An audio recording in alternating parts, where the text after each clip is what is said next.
Yo, welcome back to another exciting story on PD Stories. Here we go.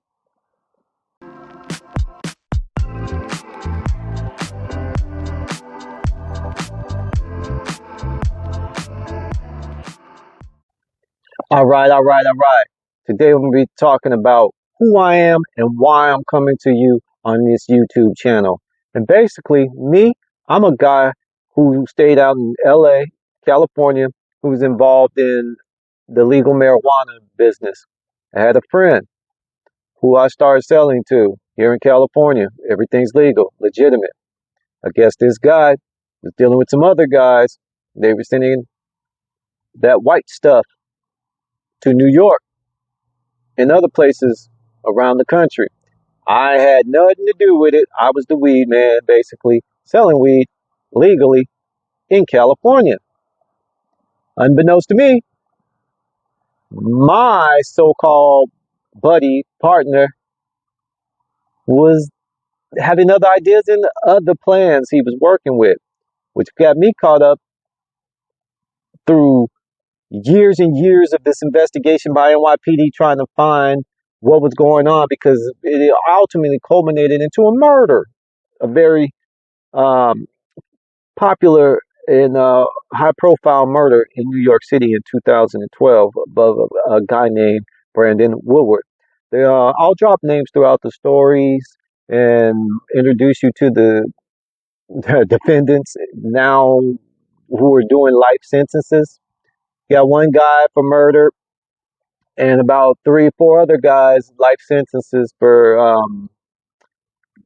that white stuff trafficking. Myself had nothing to do with that. Didn't even know about it, but yet I was brought up on a conspiracy charge. About 12 conspiracy charges to distribute this stuff, not the murder. But ultimately, I was found. Went through trial after spending a year and a half on Rikers Island, away from my family and friends and loved ones. So I was in New York, and I had nothing to do with this. I spent a year and a half in Rikers Island, which will be another episode we'll be talking about, and I'll have stories on that. But pretty much denied bail, finally given a bail that was not even a bail, it was more of a ransom.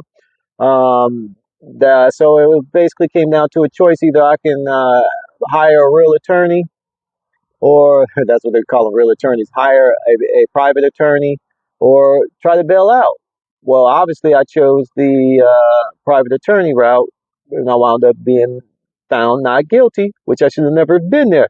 And in the story, I'll explain how the prosecutor proved my innocence, being his very last question while on trial. It was his very last question to his star witness.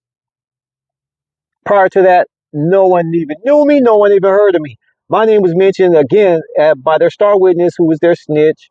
At the end, when he admitted, I didn't know what was going on. I didn't know. And in fact, had I found out, I would have freaked out, because everyone knew I didn't mess with that stuff.